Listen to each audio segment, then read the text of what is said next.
إن الحمد لله نحمده ونستعينه ونستغفره ونعوذ بالله من شرور أنفسنا ومن سيئات أعمالنا من يهده الله فلا مضل له ومن يضلله فلا هادي له وأشهد أن لا إله إلا الله وحده لا شريك له وأشهد أن محمدا عبده ورسوله أما بعد فإن خير الحديث كتاب الله وخير الهدي هدي محمد صلى الله عليه وسلم وشر الأمور محدثاتها وكل محدثة بدعة وكل بدعة ضلالة وكل ضلالة في النار. أعوذ بالله السميع العليم من الشيطان الرجيم من همزه ونفخه ونفثه. بسم الله الرحمن الرحيم. رب اشرح لي صدري ويسر لي أمري واحلل عقدة من لساني يفقهوا قولي. بسم الله الرحمن الرحيم. إن الله وملائكته يصلون على النبي يا أيها الذين آمنوا صلوا عليه وسلموا تسليما. اللهم صل على محمد وعلى آل محمد كما صليت على إبراهيم وعلى آل إبراهيم إنك حميد مجيد. اللهم بارك على محمد وعلى آل محمد كما باركت على إبراهيم وعلى آل إبراهيم إنك حميد مجيد.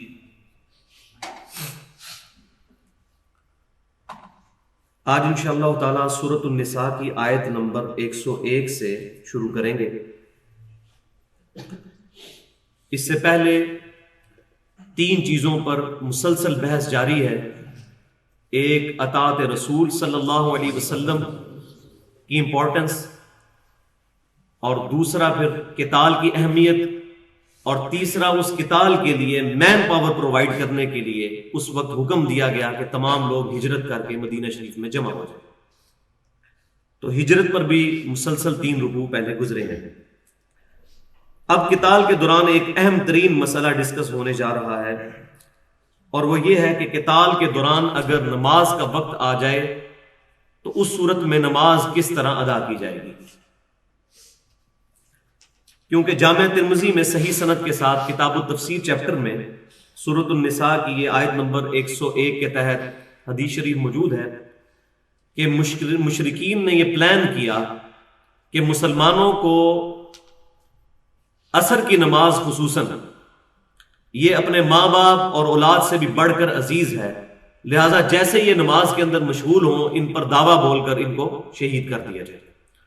تو اللہ تعالیٰ نے اپنے محبوب سید الاولین والآخرین شفیع المذنبین رحمت للعالمین سیدنا و مولانا امام اعظم محمد رسول اللہ صلی اللہ علیہ وآلہ وسلم کو پہلے ہی وحی کے ذریعے خبردار کر دیا کہ مشرکین یہ گندا ارادہ اور خبیث ارادہ رکھتے ہیں، اور ساتھ ہی پھر صلاۃ الخوف کے احکام بھی نازل ہو گئے کہ قتال کے دوران جب خوف کی حالت ہوگی تو اس وقت نماز ادا کرنے کا پروسیجر کیا ہوگا.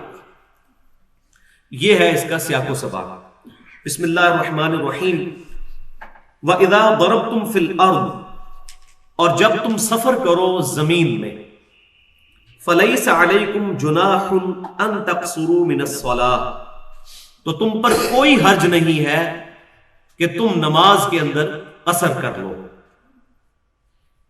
اس کا یہ مطلب نہیں ہے کہ یہ چیز جو ہے وہ آپشنل ہے، اس اعتبار سے کہ کوئی حرج نہیں ہے. قرآن پاک میں کئی جگہ پر اسی طریقے سے ایڈریس کیا گیا ہے، جیسا کہ سورۃ البقرہ میں آیا کہ صفا اور مروہ کی جو سعی ہے اگر تم کرو تو اس میں کوئی حرج نہیں ہے. تو یہاں حرج نہیں سے مراد یہ ہے کہ اللہ تبارک و تعالیٰ نے اس کی اجازت مرحمت فرما دی ہے کہ جب تم سفر میں ہو، خصوصاً سفر کے اندر، قتال کے سفر میں، تعویل خاص کے اعتبار سے اور تعویل عام کے اعتبار سے تمام سفر کے اندر، تو نماز میں قصر کر لیا کرو. ان خفتم ان یفتنکم الذین کفروا، اگر تمہیں یہ ڈر ہو کہ کافر تمہیں اس پرٹیکولر نماز کی حالت میں نقصان پہنچائیں گے. ان الکافرین کانوا لکم عدوا مبینا، بے شک کافر تو تمہارے کھلے دشمن ہیں. یعنی وہ یہ ارادہ کریں گے کہ مسلمانوں کو نماز کے دوران اٹیک کریں اور ان کو نقصان پہنچانے کی کوشش کریں. لہٰذا یہ تعویل خاص کے اعتبار سے تو قتال کے سفر کے دوران کے لیے ہے، لیکن تعویل عام کے اعتبار سے کوئی بھی سفر ہو اس کے اندر قصر کرنے کی اجازت نبی صلی اللہ علیہ وسلم نے مرحمت فرمائی ہے، اور وہ صحیح مسلم میں حدیث موجود ہے۔ سیدنا عمر فاروق رضی اللہ تعالیٰ عنہ کہتے ہیں کہ میں نے نبی صلی اللہ علیہ وسلم سے اسی آیت کے بارے میں پوچھا تھا کہ کیا یہ آیت نماز میں قصر کرنے والی صرف قتال کے بارے میں ہے، یا قتال سے ہٹ کر بھی جب کبھی کوئی سفر اختیار کرے تو وہ قصر کر سکتا ہے؟ تو آپ صلی اللہ علیہ وسلم نے ارشاد فرمایا کہ یہ اللہ تعالیٰ کی طرف سے تمہارے لیے صدقہ، تمہارے لیے تحفہ ہے، اس کو قبول کرو۔ یعنی قصر نماز جو ہے وہ سفر کے دوران، عام سفر میں بھی اور قتال کے سفر میں تو بالخصوص، جبکہ خوف بھی جمع ہوگا۔ تو اس کانٹیکسٹ میں کچھ احادیث میں بیان کرنا ضروری سمجھتا ہوں۔ ایک تو یہ میں نے حدیث بیان کر دی کہ یہ صلاۃ الخوف ہو یا مسافر کی نماز ہو، دونوں کے لیے نماز کو قصر کرنا ہے۔ اس کے ثبوت میں تو صحیح مسلم کی حدیث پیش کر دی۔ اب آج کل بہت بڑا ایک مسئلہ ڈسکس ہوتا ہے کہ مسافر کب سے مسافر شمار ہوگا، مختلف اقوال اس کے اوپر آتے ہیں۔ تو صحیح بخاری کے اندر صحیح سند کے ساتھ، ظاہر ہے صحیح بخاری کی حدیث ہے، اور صحیح بخاری اور مسلم کی تمام متصل الاسناد مرفوع احادیث قطعی الصحت ہیں، اس پہ امت کا اجماع ہے۔ جو احادیث ہیں، ضعیف اقوال صحیح بخاری میں بھی موجود ہیں، لیکن جو احادیث ہیں وہ سب کی سب قطعی الصحت ہیں۔ اور وہ یہ ہے کہ ابن عباس رضی اللہ تعالیٰ عنہ کہتے ہیں کہ نبی صلی اللہ علیہ وسلم 48 میل کے اوپر قصر فرمایا کرتے تھے، 48 میل کے اوپر، جبکہ صحیح مسلم کے اندر یہ حدیث ملتی ہے کہ آپ صلی اللہ علیہ وسلم 9 میل کے اوپر بھی قصر فرمایا کرتے تھے۔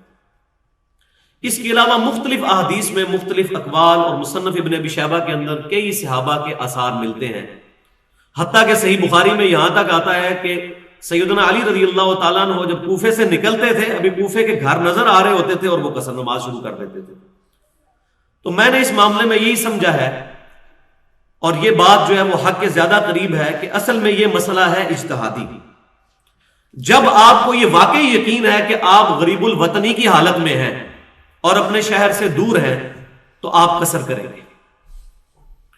اب یہاں سے کوئی ہمارے جہلم سے جاتا ہے دینے تک، تو یہ زیادہ سے زیادہ 12-13 کلومیٹر بنتا ہوگا، لیکن ایک بندہ ایک پرٹیکولر کام کے لیے یہاں سے نیت کر کے نکلا، اور ظاہر ہے اس کو سفر کی ایک تھوڑی بہت مشقت بھی اٹھانی پڑی، اور شام کو وہ کام کر کے واپس آ جاتا ہے۔ اب ہم اس چکر میں پڑ دیں یہ فاصلہ کتنا ہے، تو فاصلے کے تو مختلف اقوال ملتے ہیں۔ تو وہ شخص خود سمجھ لے کہ یہ اس کی روٹین میں ایک سفر شامل ہے اور اس کو اس سفر کے لیے تردد کرنا پڑ رہا ہے، تو وہ نماز قصر کر سکتا ہے۔ قصر کرنا واجب نہیں ہے، مستحب ہے۔ اس میں امام حنیفہ رحمۃ اللہ علیہ کا جو موقف ہے وہ منفرد ہے، ان کے نزدیک نمازیں قصر کے ساتھ پڑھنا یہ واجب ہے، جبکہ باقی تمام ائمہ محدثین اور فقہاء کرام کا یہی موقف ہے کہ نماز قصر کرنا سنت ہے، مستحب ہے۔ اگر کوئی نہیں کرتا تو وہ گنہگار نہیں ہوگا۔ انشاءاللہ میں حدیث بھی اس میں پیش کر دوں گا۔ تو سفر جو ہے، اگر آپ خود سمجھ رہے ہیں کہ یہ واقعی سفر ہے، تو اس سفر کے اوپر قصر کریں۔ اب اس میں کوئی یہ بھی سوچ سکتا ہے کہ جی یہ آج کل جہاز کا اور ٹرین کا بڑا آرام دہ سفر ہوتا ہے۔ بھائی جتنا مرضی آرام دہ سفر ہو، سفر اپنا آپ ضرور انسان کو دکھاتا ہے، اس میں انسان کو بھوک پیاس اور ان تمام چیزوں سے گزرنا پڑتا ہے، تو وہ قصر کرے گا۔ اب دوسرا مسئلہ اس کے اندر یہ آتا ہے، ایک تو یہ مسافت کا، دوسرا ہے مدت کتنی ہو۔ تو اس میں صحیح بخاری کے اندر سیدنا عبداللہ بن عمر رضی اللہ تعالیٰ عنہ سے روایت ہے کہ آپ صلی اللہ علیہ وسلم 19 دن کا، ابن عباس سے، بلکہ عبداللہ بن عمر سے نہیں، عبداللہ بن عمر سے اگلا اثر ہے جو میں پیش کروں گا، ابن عباس رضی اللہ تعالیٰ عنہ سے روایت ہے کہ نبی صلی اللہ علیہ وآلہ وسلم 19 دن تک ٹھہرے اور آپ صلی اللہ علیہ وسلم نے قصر نماز ادا کی۔ تو یہ 19 دن والا بھی ملتا ہے، اور مصنف ابن ابی شیبہ میں صحیح سند کے ساتھ سیدنا عبداللہ بن عمر رضی اللہ تعالیٰ عنہ کا اثر 15 دن والا بھی ملتا ہے کہ وہ 15 دن کے لیے رکے اور انہوں نے قصر نماز ادا کی۔ تو 19 دن کے اندر 15 بھی شامل ہے۔ تو سب سے مضبوط رائے یہ ہے کہ 19 دن، اور یہ تو اس صورت میں ہے کہ جب انسان کو پتا ہو. اگر انسان کو یہ پتہ ہی نہ ہو کہ کتنی دیر کے لیے وہاں جانا ہے، ہو سکتا ہے 2 دن کے لیے، ہو سکتا ہے 3 دن کے لیے. جیسے بعض اوقات یہاں سے ہمارے جہلم سے لوگوں کو اسلام آباد علاج کی خاطر جانا پڑتا ہے. آج کل کرتے بعض اوقات 1 ہفتے 2 ہفتے 3 ہفتے بھی گزر جاتے ہیں. اگر یہ صورتحال بن جائے تو مسلسل ہی وہ قصر نماز پڑھے گا.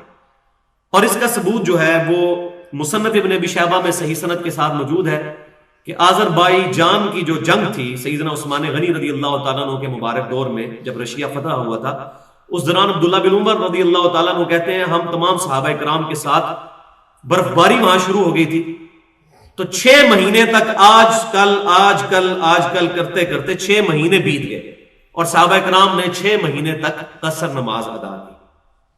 کیونکہ یہ مسلسل خوف کی بھی کیفیت ہے. خوف سے مراد صرف جان والا خوف نہیں ہے، بلکہ یہ ہے کہ انسان کو اپنی سچویشن کلیئر نہیں ہے، ٹائم کا پتہ نہیں ہے.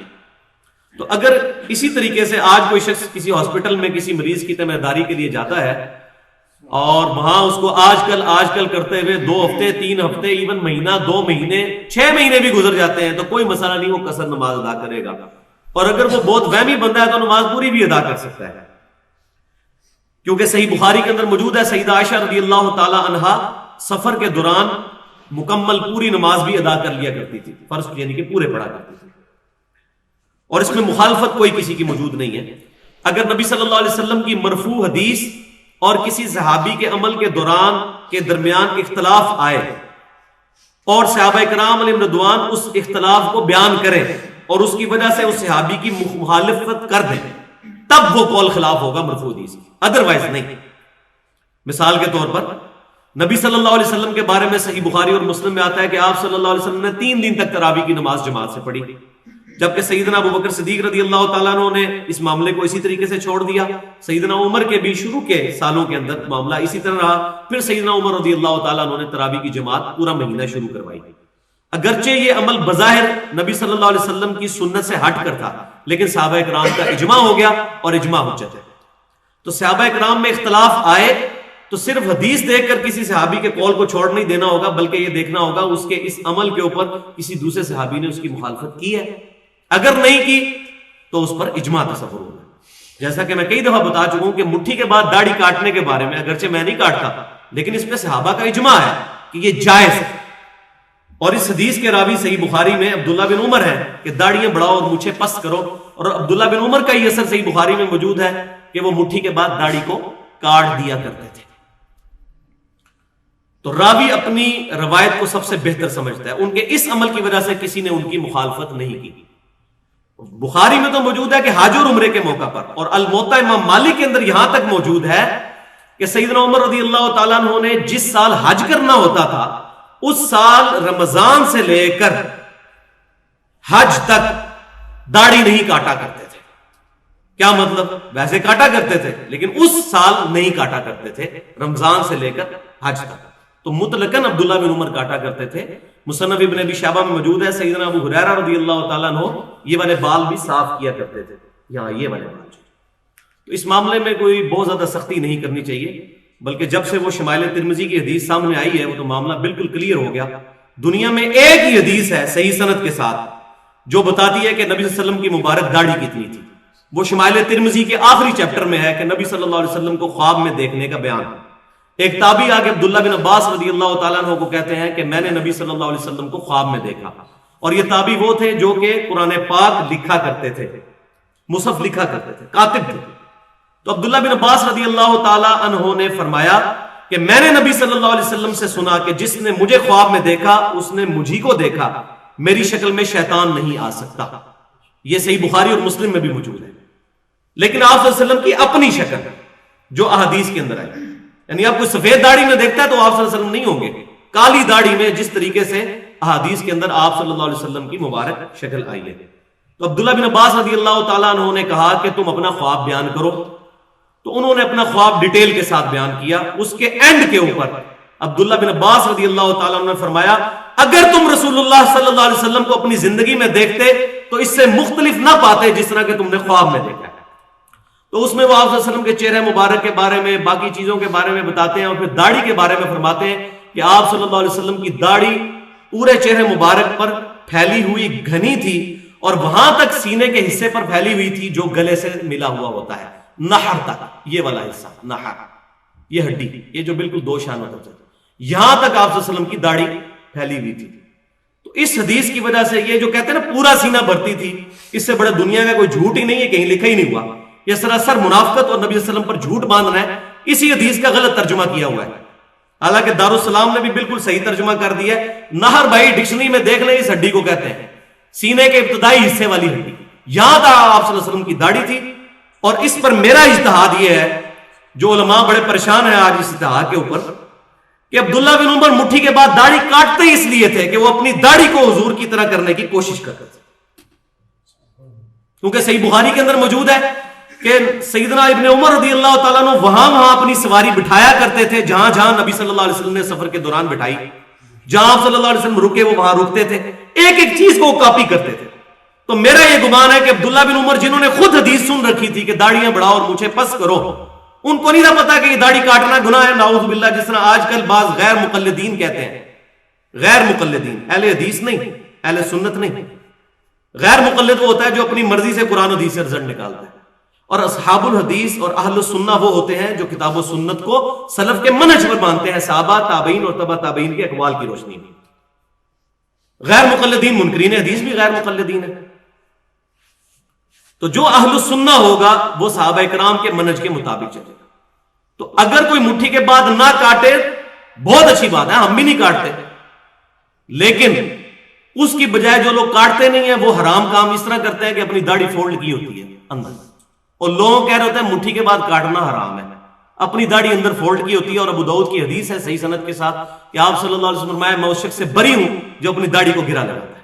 اس سے بڑا حرام کام کر رہے ہوتے ہیں وہ، جو واقعی متفقن علیہ حرام ہے، صرف داڑھی کو چھوٹا دکھانے کے لیے. تو بھائی آپ کاٹ لیں مٹھی کے بعد، اگر آپ کو لمبی داڑھی اچھی نہیں لگتی ہے بجائے اس کو فولڈ کرنے کے.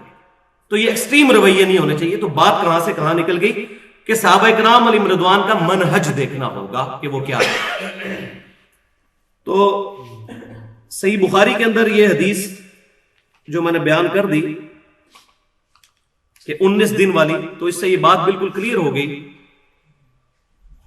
کہ آپ صلی اللہ علیہ وسلم 19 دن تک کے لیے جب رکتے تھے تو آپ صلی اللہ علیہ وسلم نماز کو قصر فرمایا کرتے تھے. صحیح بخاری اور مسلم کی متفق علیہ حدیث ہے کہ نبی صلی اللہ علیہ وسلم سفر کے دوران ظہرین اور مغربین بھی پڑھا کرتے تھے، یعنی ظہر اور عصر کو جمع فرما لیتے تھے اور مغرب اور عشاء کو جمع فرما لیتے تھے. اور جامعہ ترمذی میں اس کی ڈیٹیل صحیح سند کے ساتھ موجود ہے کہ آپ صلی اللہ علیہ وسلم دونوں طریقوں سے جمع فرما لیا کرتے تھے، یعنی ظہر کے ساتھ عصر بھی اور کبھی عصر کے ساتھ ظہر بھی، اسی طریقے سے مغرب کے ساتھ عشاء بھی یا کبھی عشاء کے ساتھ مغرب. اور باقی تیسرا طریقہ جو ہے درمیان میں جمع کرنا، جمع سوری، یعنی ظہر کو آخری وقت میں پڑھنا اور عصر کو اول وقت میں اور مغرب کو آخری وقت میں اور عشاء کو اول وقت میں. اس پہ تو پوری امت کا اجماع ہے، اس پہ تو حنفی بھی مانتے ہیں کہ اگر جمع سوری کر لی جائے. اب ایک اور مسئلہ جو بڑا امپورٹنٹ ہے وہ جمع بین الصلاتین کے اعتبار سے ہے کہ عام حالت میں کیا نمازیں جمع کر کے پڑھی جا سکتی ہیں. تو اس میں بھی صحیح مسلم کے اندر اوپر تلے 3 احادیث کنٹینیوس موجود ہیں کہ سیدنا ابن عباس رضی اللہ تعالیٰ عنہ کہتے ہیں کہ نبی صلی اللہ علیہ وآلہ وسلم نے بغیر خوف کے، بغیر بارش کے ہمیں مدینہ شریف میں نمازیں جمع کر کے پڑھائیں، ظہر اور عصر اور مغرب اور عشاء. تو تابعی نے پوچھا کہ یہ کس لیے کیا تھا آپ صلی اللہ علیہ وسلم نے؟ تو ابن عباس رضی اللہ تعالیٰ عنہ نے فرمایا تاکہ امت پر کوئی مشقت نہ رہے اس معاملے میں، یعنی یہ آپشن بھی ایک موجود ہے. لہٰذا ہمارے جو اہل تشیع بھائی نمازوں کو جمع کرتے ہیں تو یہ کوئی اتنی ناپسندیدہ بات بھی نہیں ہے. کبھی کبھار نمازوں کو جمع کرنے کے اوپر تو اہل سنت کا بھی اجماع ہے. البتہ اس کو روٹین بنا لینا تو مزے کی بات ہے کہ یہ اہل تشیع کی کتابوں میں بھی یہ بات لکھی ہوئی ہے کہ جمع بین الصلاتین کرنا عام حالت کے اندر روزانہ اور ہمیشہ کرنا یہ پسندیدہ عمل نہیں ہے، صرف جواز کی حد تک.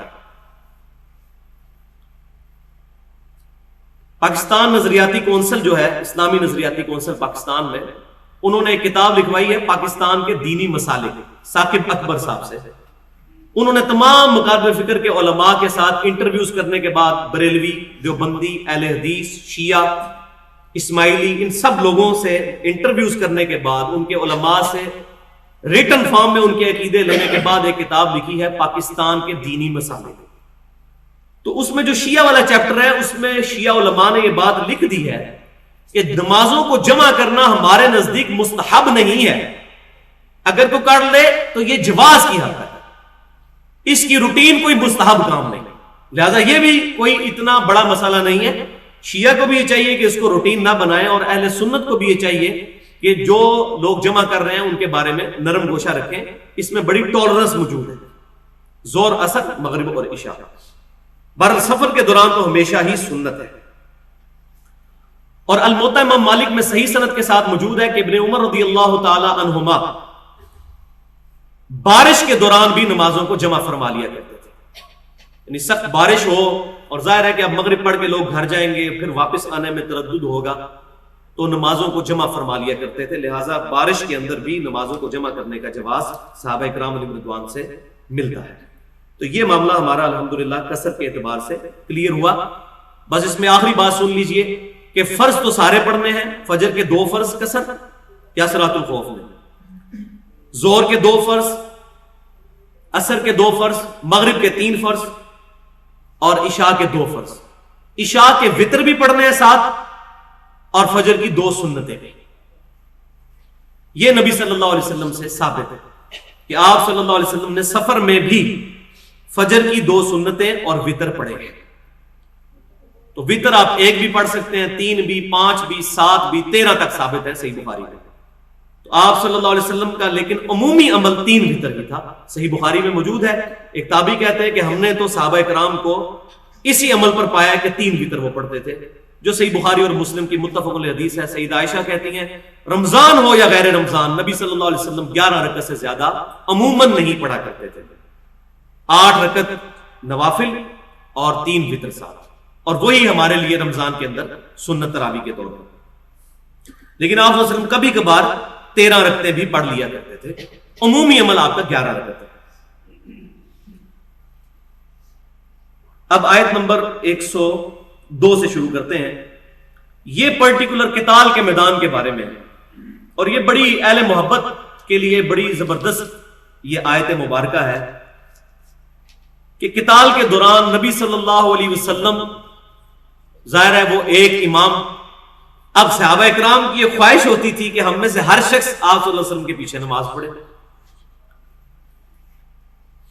حالانکہ یہ بھی کیا جا سکتا تھا کہ مسلمانوں کے 2 گروہ بنا لیے جاتے، پہلے ایک نماز ادا کر لیتے، پھر دوسرے، ان کے لیے ایک امام ہو جاتا، ان کے لیے ایک دوسرا امام ہو جاتا. لیکن صحابہ اکرام علیہم رضوان کی یہ خواہش ہوتی تھی کہ ہم نماز آپ صلی اللہ علیہ وسلم کے پیچھے پڑھیں گے. تو اللہ تبارک و تعالیٰ نے صحابہ کرام علیہم رضوان کی اس فضیلت کو انڈورس کرتے ہوئے ان کے لیے صلاۃ الخوف کا طریقہ ارشاد فرمایا. اور وہ طریقہ کیا ہے؟ وَإِذَا كُنْتَ فِيهِمْ، اور جب کبھی اے محبوب صلی اللہ علیہ وسلم آپ ان میں تشریف فرما ہو. یہ پرٹیکولر آپ صلی اللہ علیہ وسلم کے بارے میں ہے. آپ جب ان میں موجود ہوں قتال کے دوران، فَأَقَمْتَ لَهُمُ الصَّلَاةَ فَلْتَقُمْ طَائِفَةٌ مِّنْهُمْ مَعَكَ، تو جب آپ نماز کے لیے کھڑے ہوں تو ایک گروہ آپ کے ساتھ ہو لے. فَلْيَأْخُذُوا أَسْلِحَتَهُمْ، اور وہ اپنے اسلحے کو بھی اپنے ساتھ رکھے، یعنی نماز کے دوران بھی اپنا اسلحہ اپنے ساتھ رکھے، سوائے ہے کہ کوئی بیمار ہو یا کوئی اور معاملہ ہو، وہ آگے آ جائے گا. فَإِذَا سَجَدُوا، پس جب وہ سجدہ کر چکے یعنی ایک رکعت پڑھ چکے، فَلْيَكُونُوا مِنْ وَرَائِكُمْ، تو وہ پڑھ کر ہو جائیں تمہارے پیچھے. وَلْتَأْتِ طَائِفَةٌ أُخْرَى لَمْ يُصَلُّوا، اور پھر دوسرا گروہ آ جائے جس نے نماز نہیں پڑھی. اس کو آپ سمجھ لیں یہ کیا ہے، صحیح بخاری اور مسلم کے اندر تفصیل کے ساتھ موجود ہے. ہوتا یہ تھا کہ آپ صلی اللہ علیہ وسلم جب ان میں موجود ہیں قتال کے دوران اور نماز کا وقت آ گیا تو صحابہ کرام 2 حصوں میں بٹ جاتے تھے. آپ صلی اللہ علیہ وسلم نے ظاہر ہے صلاۃ الخوف قصر ہی پڑھانی ہوتی تھی 2 فرض، تو آپ صلی اللہ علیہ وسلم نماز کی نیت کرتے تھے، ایک گروہ آپ صلی اللہ علیہ وسلم کے پیچھے نماز کی نیت کرتا تھا، جب ایک رکعت مکمل ہو جاتی تو آپ صلی اللہ علیہ وسلم دوسری رکعت میں کھڑے ہو جاتے اور دوسری رکعت میں کھڑے رہتے، یہاں تک کہ جو پیچھے والے تھے وہ اپنی دوسری رکعت پڑھنے کے بعد سلام پھیر لیتے، پھر وہ ان لوگوں کی جگہ پر چلے جاتے جو اس دوران پہرا دے رہے ہوتے تھے، اور وہ لوگ آ کر پھر نبی صلی اللہ علیہ وسلم کے پیچھے آ کے کھڑے ہو جاتے۔ آپ صلی اللہ علیہ وسلم کی دوسری رکعت ہوتی کیونکہ آپ اتنی دیر کھڑے رہتے، اور ان کی پہلی رکعت ہوتی، پھر آپ صلی اللہ علیہ وسلم ان کو بھی ایک رکعت پڑھاتے، اور پھر آپ صلی اللہ علیہ وسلم اتحیات بیٹھ جاتے تشہد میں۔ لیکن اب جو پیچھے آگے کھڑے ہوئے ہیں ان کی تو ایک رکعت ہوئی ہے، تو آپ صلی اللہ علیہ وسلم تشہد میں بیٹھے رہتے یہاں تک کہ وہ پیچھے والے اپنی دوسری رکعت بھی خود سے مکمل کر لیتے، اور پھر آپ صلی اللہ علیہ وسلم ان کے ساتھ ہی سلام پھیرا کرتے تھے۔ یہ طریقہ ہوتا، یہ محبت کے نظارے ہیں جناب، کہ نبی صلی اللہ علیہ وسلم کے پیچھے نماز پڑھنے کی فضیلت کو حاصل کرتے۔ وَإِذَا كُنْتَ فِيهِمْ، اور اے محبوب جب تم ان میں تشریف فرما ہو، یہ اس وقت کے لیے پرٹیکولر۔ تو جس نے گروہ نے نماز نہیں پڑھی، فَلْيُصَلُّوا مَعَكَ فَلْيَأْخُذُوا حِذْرَهُمْ وَأَسْلِحَتَهُمْ، پس اب وہ بھی نماز پڑھیں آپ صلی اللہ علیہ وسلم کے ساتھ، لیکن اپنے ساتھ بچاؤ کا سامان اور ہتھیار بھی رکھیں۔ وَدَّ الَّذِينَ كَفَرُوا لَوْ تَغْفُلُونَ عَنْ أَسْلِحَتِكُمْ وَأَمْتِعَتِكُمْ فَيَمِيلُونَ عَلَيْكُمْ مَيْلَةً وَاحِدَةً، یہ ہے وہ بات کہ کافر تو یہ چاہتے ہیں کہ اگر تم غافل ہو جاؤ اپنے اسلحے اور اپنے ساز و سامان سے تو وہ یک بار ہی تم پر ٹوٹ پڑے۔ اس لیے مسلمانوں کو حکم دیا گیا کہ قتال کے دوران دو گروہ، ایک پہرے پر ہو اور دوسرا ایک رکعت پڑھے، پھر وہ اپنی ساتھ ہی پوری کرنے کے بعد چلا جائے، اور پھر جو پہرے والا ہے وہ آ کر نبی صلی اللہ علیہ وسلم کے پیچھے نماز مکمل کرے۔ وَلَا جُنَاحَ عَلَيْكُمْ إِنْ كَانَ بِكُمْ أَذًى مِّن مَطَرٍ أَوْ كُنْتُمْ مَرْضَىٰ، اور تم پر کوئی حرج نہیں ہے کہ تمہیں تکلیف بارش کی وجہ سے ہو یا تم بیمار ہو، أَن تَضَعُوا أَسْلِحَتَكُمْ، تو تم اپنے ہتھیار اٹھا کر سائڈ پہ رکھ سکتے ہو، بارش کے دوران بھی اور تکلیف کے دوران بھی۔ ظاہر ہے کہ اس وقت انسان کو مشقت اٹھانی پڑتی ہے کہ اگر وہ نماز کے دوران ہتھیار بھی اپنے ساتھ رکھے ہوئے، لیکن بات یاد رکھو وَخُذُوا حِذْرَكُمْ، لیکن تم دشمن کی نقل و حرکت کے معاملے میں ہوشیار رہو۔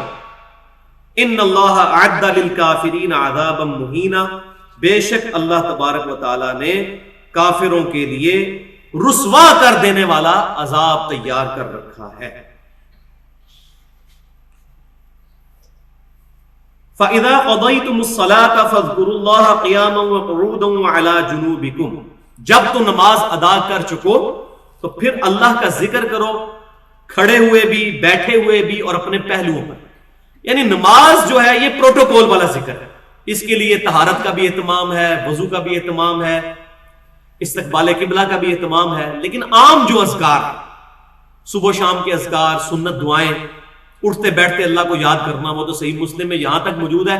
اما عائشہ رضی اللہ تعالیٰ عنہا سے کسی نے پوچھا، جنابت کا چیپٹر صحیح مسلم پڑھ لیجئے، کہ کیا نبی صلی اللہ علیہ وسلم حالت جنابت میں بھی اللہ کا ذکر کرتے تھے؟ تو اما عائشہ نے فرمایا رضی اللہ تعالیٰ عنہا کہ نبی صلی اللہ علیہ وسلم ہر حال میں اپنے رب کو یاد کیا۔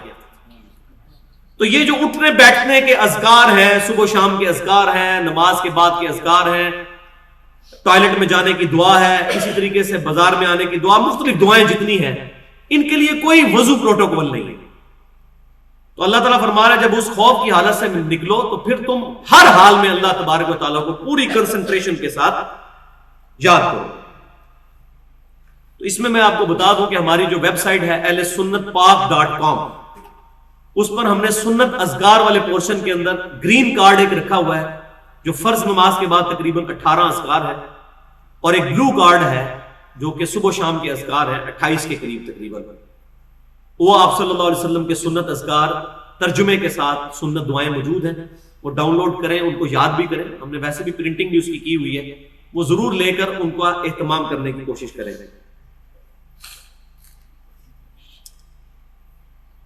فَإِذَا مَأْنَنْتُمْ فَأَقِيمُوا الصَّلَاةَ، جب مطمئن ہو جاؤ تو پھر نماز کو قائم کرو، یعنی عام حالت میں جب تم آ جاؤ پھر نماز کو اسی طریقے سے پروٹوکول کے ساتھ کرو۔ ان الصلاۃ کانت علی المؤمنین کتابا موقوتا، بے شک نماز مسلمانوں پر وقت باندھا ہوا فرض۔ یہ آیات بالکل کلیئر کٹ ثبوت ہے اس بات کا کہ نماز واقعی فزیکلی ہے۔ جس طرح آج کل بعض منکرین حدیث نے کہا کہ نماز کوئی نہیں ہوتی تھی، تو ایسا معاملہ نہیں ہے۔ قرآن پاک کی آیات، درجنوں آیات اس پر گواہ ہیں کہ نماز واقعی ایک پریکٹیکل عبادت موجود تھی، اور سب سے بڑی دلیل مسلمانوں کا اجماع ہے، عملی تواتر ہے۔ اس قرآن کی اتھینٹسٹی بھی مسلمانوں کا اجماع ہے۔ ہم نے قرآن پاک اپنے سامنے نازل ہوتے تھے نہیں دیکھا، لیکن مسلمانوں کے عملی تواتر اور اجماع نے اس کو نقل کیا ہے۔ پوری دنیا میں اہل سنت اہل تشیع کا کوئی اختلاف ہی نہیں اس کے اوپر، نہ کسی اور مکتب فکر کا۔ یہ پبلک میں ویسے مشہور ہے کہ وہ شیعہ 40 پاروں کو مانتے ہیں، یہ مولویوں کی منہ شگافی ہے، ایسی بات نہیں ہے۔ یہ سیم قرآن پاک جو سعودی عرب سے چھپ رہا ہے، طلحہ یاسین کا، یہ شام کا رائٹر جس نے یہ لکھا ہے، یہی قرآن ایران سے بھی چھپ رہا ہے، ایک زبر زیر کا بھی فرق نہیں۔ ایران نے بھی اسی کے کاپی رائٹس لیے ہیں، لیکن مسئلہ یہی ہے کہ مولویوں نے جناب ایک دوسرے کو لڑایا ہوا ہے۔ ادھر ذاکرین کہتے ہیں کہ اہل سنت جو ہے وہ اہل بیت سے محبت نہیں کرتے، ادھر یہ پٹی پڑھائی جاتی ہے قرآن کو نہیں مانتے، تو یہ عجیب کھچڑی پک چکی ہوئی ہے۔ ایسا نہیں ہے، اللہ تعالیٰ فرما رہا ہے بے شک نماز مسلمانوں پر وقت باندھا ہوا فرض ہے، وقت کے اندر نماز کو پڑھنا ہے۔ اب بعض لوگوں نے اس آیت کی بنیاد پر یہ عقیدہ بنا لیا کہ وہ بخاری اور مسلم کی متفقن علیہ احادیث جو ہیں کہ نمازیں جمع کر سکتے ہیں ظہر اور عصر کو، مغرب اور عشاء کو، وہ قرآن کی آیت کے خلاف ہے، لہذا نماز اپنے اپنے وقت میں پڑھنی چاہیے۔ تو یہ بالکل نان سینس، غیر مقلدانہ اپروچ ہے۔ سلف کا منہج یہ ہے کہ ہم کتاب اللہ کو سنت رسول صلی اللہ علیہ وسلم کے ساتھ اور صحابہ کرام علیہم رضوان کے منہج کے ساتھ سمجھتے ہیں، جنہوں نے ڈائریکٹ نبی صلی اللہ علیہ وسلم سے اکتساب فیض کیا تھا۔ تو یہ ایکسیپشن موجود ہے قرآن پاک میں، کئی چیزیں جو جرنل بیان ہوئی ہیں، لیکن ان کی ایکسیپشن بھی موجود ہوتی ہے۔ جرنل رول یہی ہے کہ نماز وقت پہ پڑھنی ہے، یہ نہ ہو کہ فجر کے وقت میں عشاء پڑھ رہا ہو بندہ، عشاء کے وقت میں جو ہے وہ زور کی نماز پڑھ رہا ہو، یہ جنت ہے۔ لیکن یہ جو اللہ نے آسانی دی ہے، قصر کی بھی آسانی دی ہے اور نمازوں کو جمع کرنے کی، وہ اس آیت کے خلاف نہیں، کیونکہ یہ آیت امام حنیفہ رحمۃ اللہ علیہ پہ نازل نہیں ہوئی ہے، یہ امام کائنات سید الاولین والآخرین شفیع المذنبین رحمۃ للعالمین سیدنا و مولانا امام اعظم محمد رسول اللہ صلی اللہ علیہ وسلم پر نازل ہوئی ہے۔ آپ صلی اللہ علیہ وسلم اس کی جو تشریح کریں گے وہ معتبر ہوگی۔ ہو سکتا ہے امام حنیفہ رحمۃ اللہ علیہ تک صحیح سند کے ساتھ احادیث نہ پہنچی ہوں، اس لیے ان کو اجتہادی غلطی لگی، اور انہوں نے تو خود فرما دیا کہ میرا کوئی بھی قول قرآن، سنت، اجماع اور صحابہ کرام کے اقوال کے خلاف ہو، اس کو چھوڑ دو۔ تو امام خود بری ہے اس معاملے میں، لیکن ان کی بنیاد کے اوپر جو لوگ کتاب و سنت کا اختلاف کر رہے ہیں وہ مجرم۔ امام حنیفہ رحمۃ اللہ علیہ کے بارے میں فتاوی عالمگیری میں بھی موجود ہے، الموطا امام محمد کے اندر بھی موجود ہے کہ مدینے کو حرم نہیں مانتے تھے، لیکن بخاری اور مسلم کی کم از کم 50 احادیث اس پر گواہ ہے کہ مدینہ حرم ہے۔ خود احمد بریلوی صاحب نے بھی فتاوی رضویہ میں لکھ دیا کہ اگرچہ میں حنفی ہوں لیکن صحیح احادیث یہی بتاتی ہے کہ مدینہ حرم ہے، لہذا اس معاملے میں میں اپنے امام کا قول چھوڑ دوں اور میں مدینے کو حرم مانتا ہوں۔ آج الحمدللہ ہمارے بریلوی، دیوبندی، اہل حدیث تمام بھائی، شیعہ تمام لوگ مدینے کو حرم مانتے ہیں۔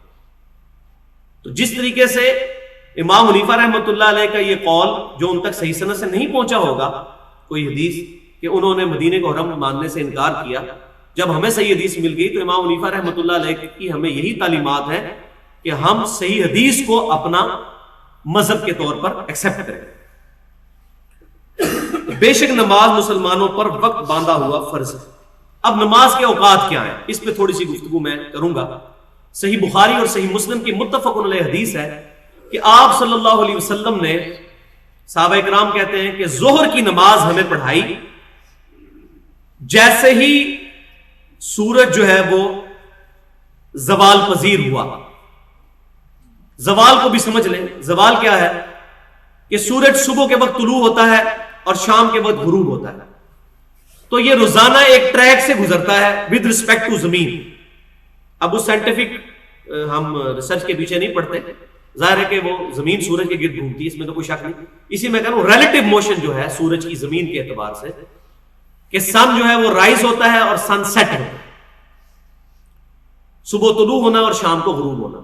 تو اس دوران جتنا ٹائم بنتا ہے 10 گھنٹے یا 12 گھنٹے یا 13 یا 14 گھنٹے، ان کا جو سینٹر بنے گا نا سورج کے اپنے ٹریک کے دوران، جب سورج سینٹر میں پہنچے گا اس سے جیسے ہی تھوڑا سا آگے جائے گا تو سورج زوال ہوگا، تو ظہر کا وقت شروع ہو جائے گا۔ وہ صحیح بخاری اور مسلم میں متفق علیہ حدیث موجود ہے کہ 3 اوقات میں نماز پڑھنا منع ہے۔ ایک جب ایگزیکٹ سینٹر میں ہو سورج، اس کے فوراً بعد نماز ظہر کا وقت شروع ہوگا۔ جب ایگزیکٹ سینٹر میں ہوگی، یا سورج طلوع ہو رہا ہوگا یا سورج ایگزیکٹ غروب ہو رہا ہوگا، ان 3 اوقات کے اندر نماز پڑھنا منع ہے، کیونکہ یہ شیطان کے اوقات ہیں۔ ان اوقات کے اندر سورج کی پوجا کرنے والے لوگ سورج کو سجدہ کیا کرتے تھے، ہمیں منع کر دیا گیا۔ صرف ایک ایکسیپشن دی گئی کہ اگر کسی کی اثر اس دن رہ گئی ہو تو وہ پڑھ سکتے۔ وہ صحیح بخاری اور مسلم کی متفق علیہ حدیث ہے، جس نے طلوع فجر سے پہلے 1 رکعت پا لی تو اس نے فجر کی نماز پڑھ لی، اور جس نے غروب آفتاب سے پہلے 1 رکعت عصر کی پا لی تو اس نے عصر کی نماز پڑھ لی۔ لیکن یہ مجبوری کی حالت میں، اس کو روٹین نہیں بنانا، ورنہ صحیح مسلم کے اندر موجود ہے کہ منافق کی نماز ہے کہ سورج زرد ہونے کا انتظار کرتا ہے، پھر 4 ٹھونگے مارتا ہے، اس میں ذکر بھی اللہ کا نہیں کرتا اور فارغ ہو جاتا ہے۔ یہ منافق کی نماز ہے، نماز عصر کو ڈیلے کرنا، اور نماز عصر صلاۃ الوسطیٰ ہے، سب سے زیادہ تاکید کی گئی۔ بخاری اور مسلم کی متفق علیہ حدیث ہے کہ کسی کی نماز عصر کا چھوٹ جانا اسی طرح ہے جس طرح اس کا مال اور اولاد اور اس کے سارے گھر والے سب کچھ لوٹ لیا جائے۔ یہ اتنی امپورٹنٹ نماز ہے صلاۃ العصر۔ تو ظہر کا وقت زوال کے فوراً بعد شروع، جیسے ہی سورج سینٹر سے تھوڑا سا آگے جائے گا۔ پھر عصر کا وقت اس وقت شروع ہوگا جب کسی بھی ورٹیکل چیز کا، کھڑی ہوئی چیز کا، یا انسان ہو یا بال پوائنٹ زمین میں سیدھا ورٹیکل گاڑ لیا جائے، اس کا سایہ اپنے سائے کے برابر پلس سایہ اصلی۔ یہ سایہ اصلی بیچ میں جمع کرنا بہت ضروری ہے، اس پر اجماع ہے، ضعیف احادیث بھی ملتی ہیں لیکن اس پر اجماع ہے، ورنہ ہر علاقے کے اندر مصیبت بن جائے گی نماز کے اوقات کے اندر۔ سایہ اصلی کیا ہوتا ہے؟ سایہ اصلی یہ ہوتا ہے کہ سورج اپنے ٹریک کے دوران جب فجر کے بعد طلوع آفتاب ہوتا ہے اور غروب تک اپنے ٹریک کے دوران جب سینٹر میں پہنچتا ہے تو اس وقت جو ایک ورٹیکل چیز جو کھڑی ہوئی ہے اس کا جو سایہ ہوتا ہے، کم سے کم سایہ، وہ گرمیوں کے اندر تقریباً 0 ہی ہو جاتا ہے، سردیوں کے اندر تھوڑا سا ہوتا ہے، انسان کے سائے کے تقریباً آدھے تک پہنچ ہی جاتا ہے، اس کو کہتے ہیں سایہ اصلی۔ وہ روزانہ مختلف ہے، اس کو کہتے ہیں سایہ اصلی۔ لہذا یہ جو عصر کے بارے میں بخاری اور مسلم میں آیا کہ جب انسان کا 1 مثل سایہ ہو جائے تو وہ عصر کی نماز کا وقت شروع ہو جائے گا، تو 1 مثل پلس وہ سایہ اصلی شامل ہے، سایہ اصلی کے بعد 1 مثل۔ لہذا ہمارے یہ جہلم کا جو نقشہ لگا ہوا ہے نماز کے اوقات والا، یہ غلط ہے، عصر کی نماز والا۔ آج یہاں 25 فروری 2012 کو عصر کا وقت میں نے دیکھا لکھا ہوا ہے 3:11، تو وہ انہوں نے 1 مثل کے اوپر بنا دیا ہوا ہے، اعلیٰ سایہ اصلی جمع کرنا ہے۔ آج عصر کا وقت شروع ہوا ہے دراصل 3:30۔ تو یہ نماز کے جو اوقات والے بھی لگے ہوئے ہیں، یہ بھی کم از کم کوئی اسلام آباد میں نقشہ ٹھیک ہے، ادھر میں نے چیک کر لیا ہے 3:30 پہ آج عصر داخل ہو رہی ہے، اور جہلم اور اسلام آباد کا 3 منٹ کا فرق ہے، 3 منٹ مائنس کر دینا 3:30 آ جائے گا۔ ادھر نقشہ ٹھیک بنا ہوا ہے، سافٹ ویئر بھی بنے ہوئے ہیں، آپ خود چیک کر کے دیکھ لیجیے۔ تو سایہ اصلی پلس 1 مثل، تو یہ عصر کا وقت۔ پھر عصر کا افضل وقت 2 مثل تک رہتا ہے، اس کے اندر پڑھ لیجیے، اس سے لیٹ کریں گے تو میں نے بتایا کہ منافق کی نماز ہوگی۔ مغرب کا وقت ہوگا جب سورج غروب ہو جائے، یہ بخاری اور مسلم کی وہ حدیث میں کنٹینیو کر رہا ہوں۔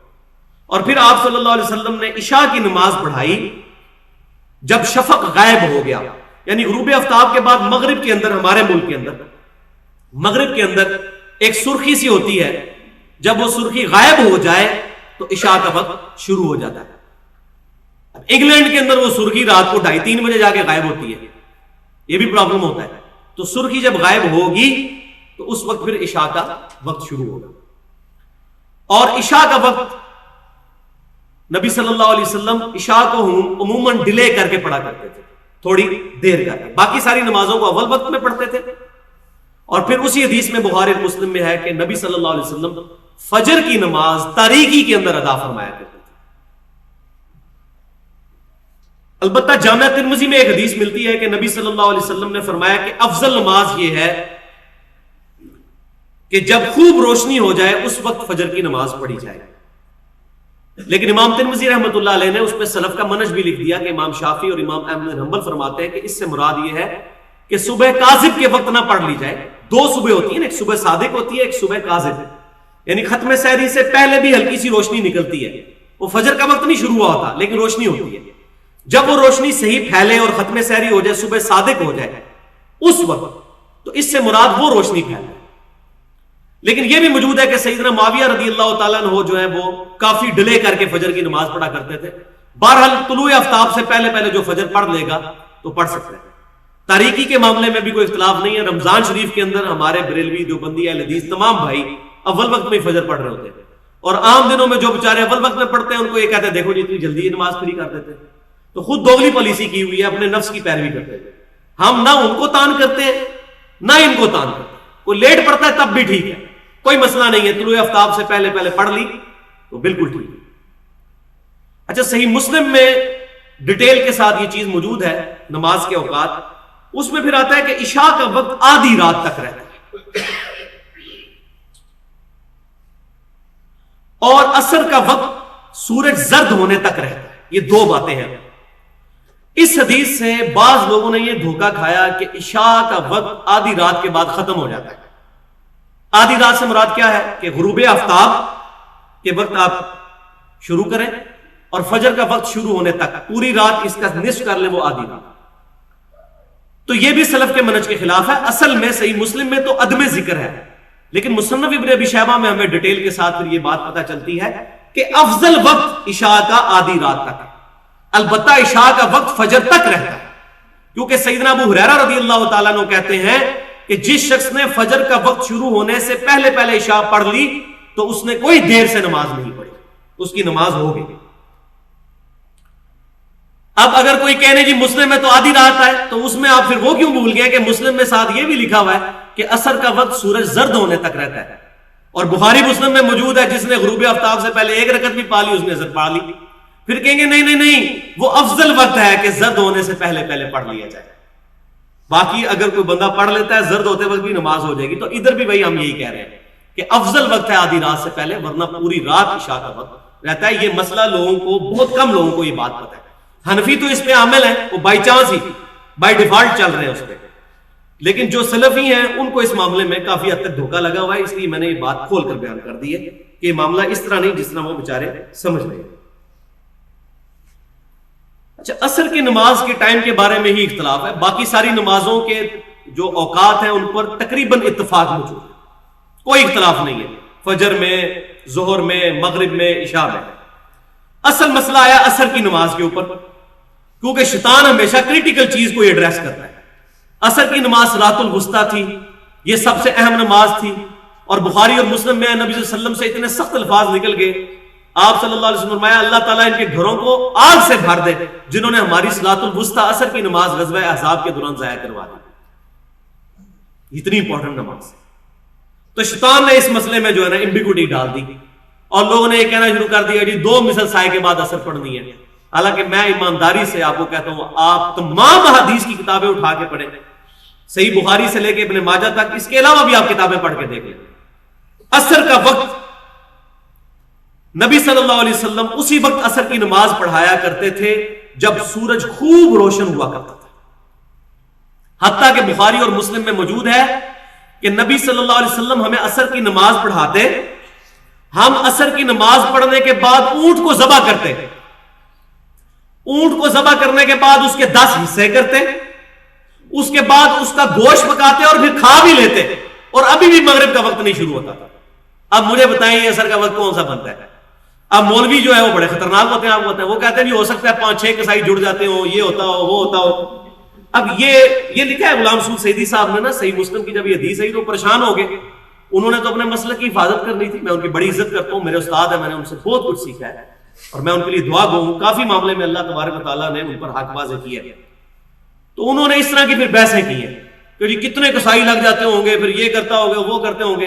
حالانکہ جو بیچارہ بتا رہا ہے یہ بات، جو صحابی، اس کے دماغ میں بھی نہیں ہے کہ لوگ یہ کام کریں گے بعد میں. وہ تو اصل میں بتانے کی کوشش کر رہا ہے کہ اونٹ ذبح ہوتا تھا، اونٹ کے 10 حصے ہوتے تھے، ان کو پکایا جاتا تھا، پکا کے کھا بھی لیتے تھے، مغرب کا وقت شروع نہیں ہوتا تھا. تو کم از کم بھائی 2 گھنٹے تو اس میں چاہیے، 2 سے 2.5 گھنٹے.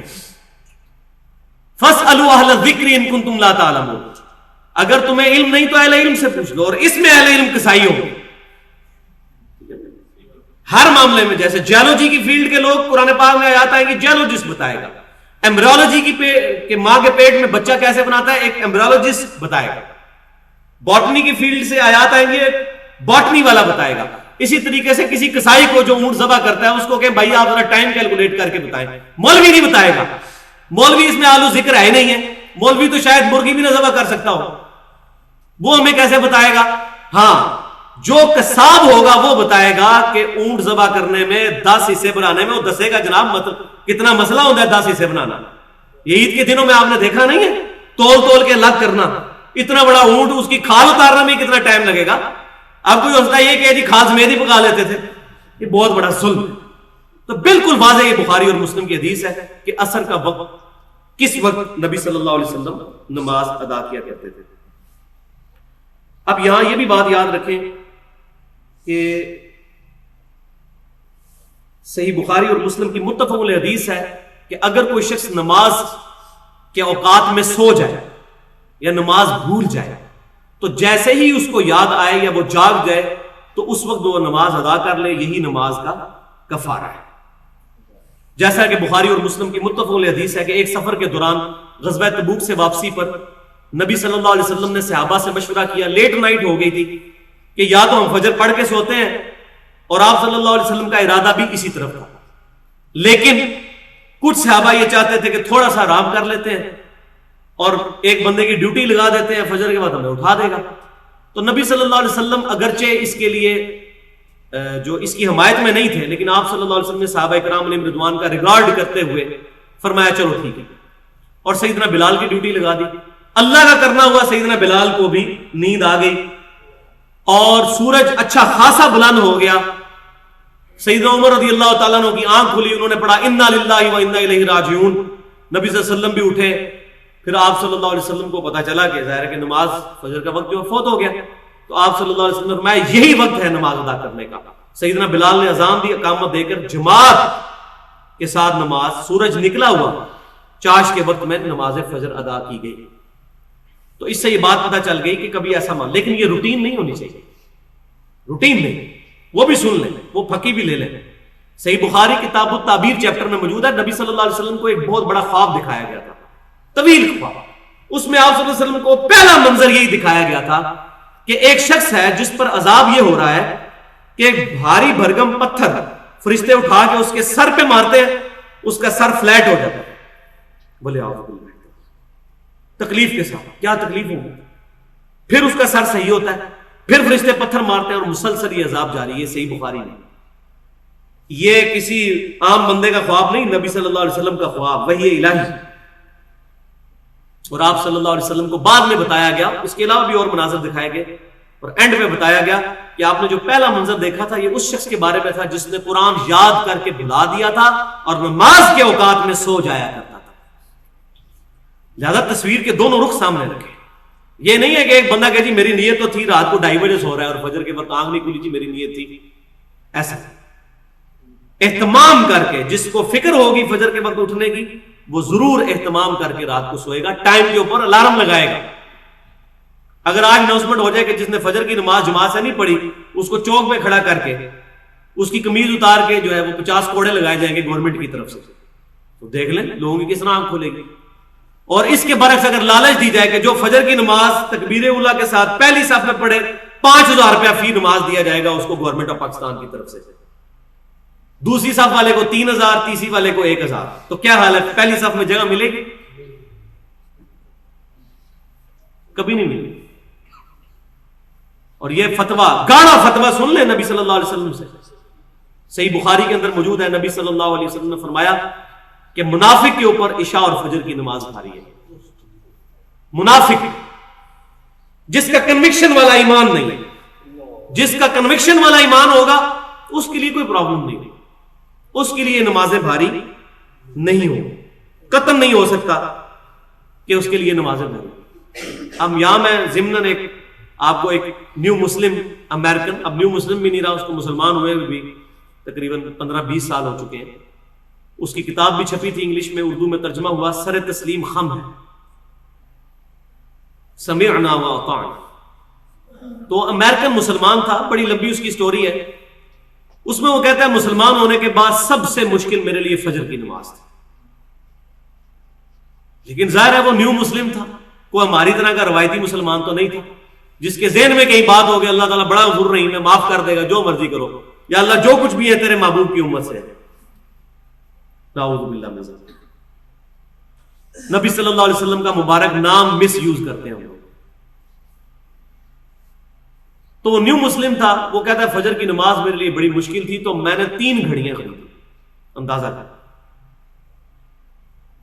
مثلا فجر کی نماز اگر 5 بجے ہے نا تو اس نے گھڑی کے اوپر الارم لگایا، ایک گھڑی کے اوپر 4:30 کا الارم، اور اس کو اپنے سرانے رکھ لیا۔ دوسری گھڑی کے اوپر اس نے 4:40 کا الارم لگایا اور گھر اپنے بستر سے تھوڑا سا دور ڈائننگ ٹیبل کے اوپر یا کسی ٹیبل پہ رکھ دیا، اور تیسری گھڑی کا اونچا الارم لگایا، اس کو 4:50 کا الارم لگایا اور اس کو واش روم کے دروازے کے پاس رکھ دیا۔ کہتا ہے جب رات کو نیند کے وقت پہلا الارم بولتا تھا، پہلے کو تو میں ویسے ہی نیند میں بند کیا کرتا تھا جس میں لوگ کر دیتے ہیں آج نماز کے لیے۔ افرائیت من اتخذ الہہ ہواہ، بھلا تم نے اس شخص کو دیکھا جس نے اپنی خواہش نفس کو اپنا خدا بنا لیا۔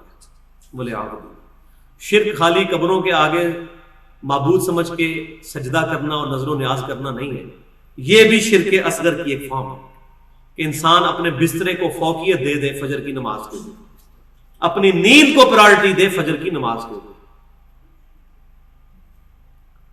تو کہتا ہے پہلا الارم میں بند کر دیتا، پھر کیا ہوتا 10 منٹ بعد دوسرا الارم، اس کے لیے وہ کہتا ہے مجھے بسترے سے اٹھ کے ذرا دور جانا پڑتا، تھوڑے قدم چلتا، تھوڑی سی نیند جو ہے وہ کھل جاتا، وہ الارم بھی بند، پھر آگے لیٹ جاتا، پھر ہلکی سی آنکھ آتی، تیسرا الارم جب بولتا 4:50 والا، اور وہ تھا واش روم کے دروازے کے آگے، کہتا وہاں تک پہنچتا، پھر میں اپنے دل کو کہتا واش روم کے دروازے پہ آ گیا، چلو اندر واش بیسن پہ جا کے وضو کرو، فجر کی نماز پڑھی گئی۔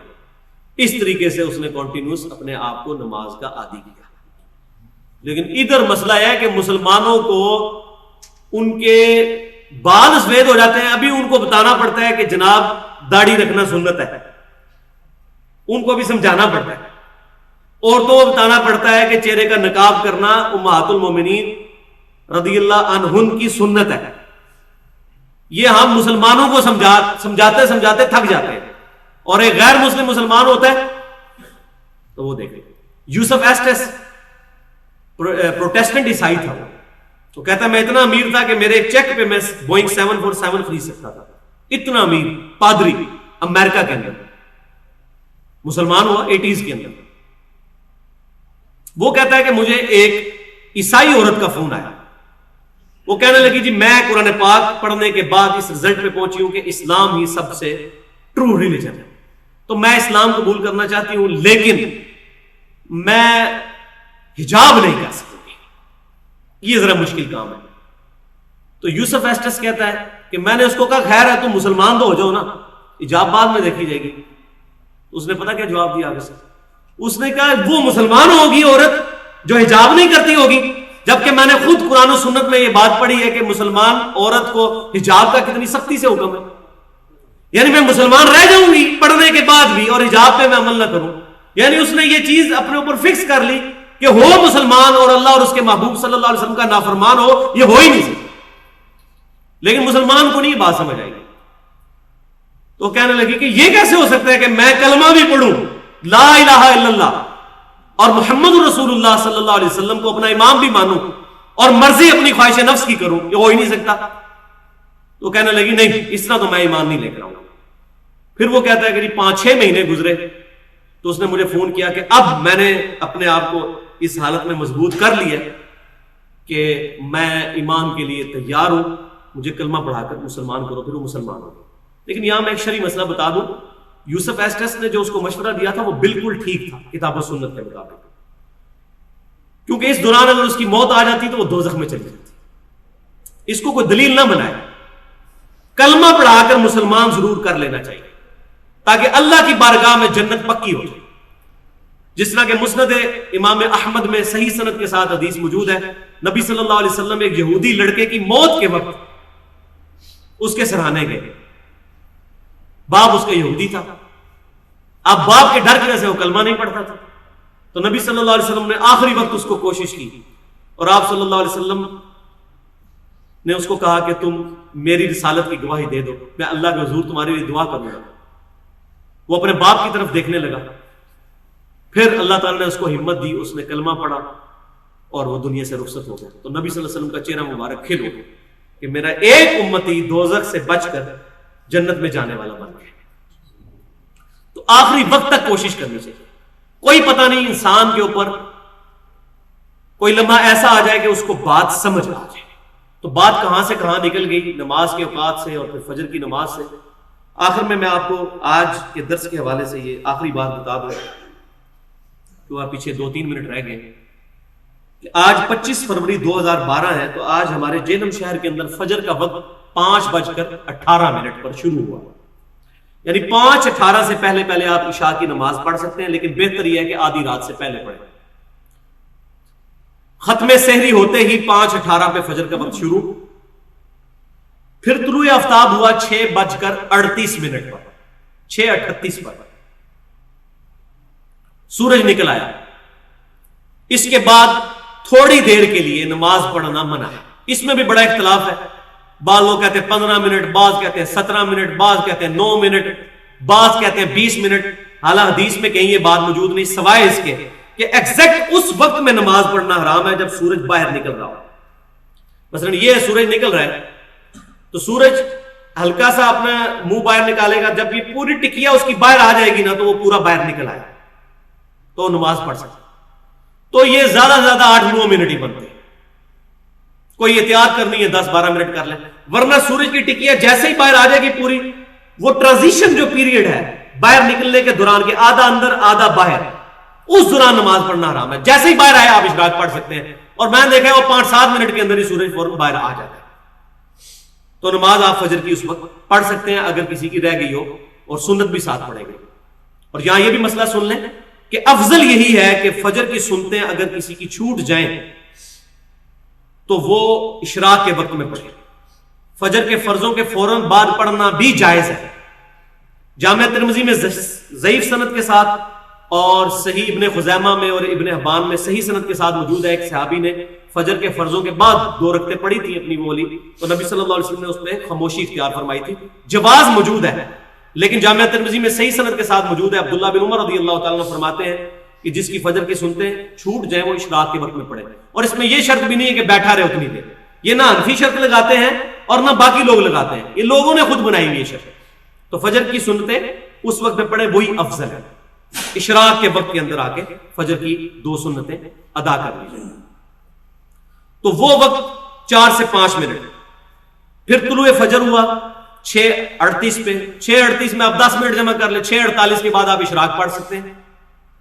اور نبی صلی اللہ علیہ وسلم سورج کے اچھا خاصا بلند ہونے تک، صحیح مسلم میں حدیث ہے، مسجد میں بیٹھے رہتے تھے، اشراق پڑھ کے جایا کرتے تھے.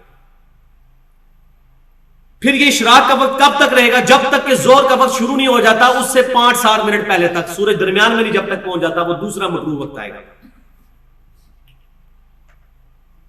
جب سورج ایگزیکٹ درمیان میں ہو، یعنی ظہر کا وقت داخل ہوتے ہوئے، یعنی 12:19 پہ آج ظہر کا وقت داخل ہوا ہے، تو 12:19 میں سے 10 منٹ نکال لیں، یعنی 12:09 سے پہلے اشراق یا چاش یا اوابین یا دوہا، یہ تمام ایک ہی نماز کے نام، کوئی اور فرق نہیں ہے.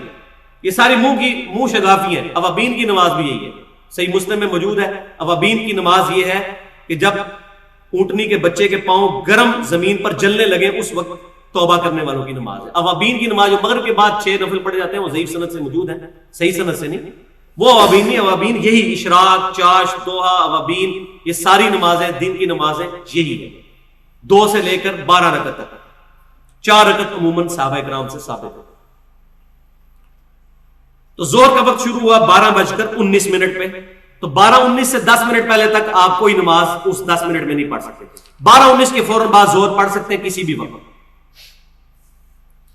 پھر ظہر کا وقت رہے گا عصر تک. 3:30 پہ آج عصر شروع ہو رہی ہے ہمارے جہلم کے اندر.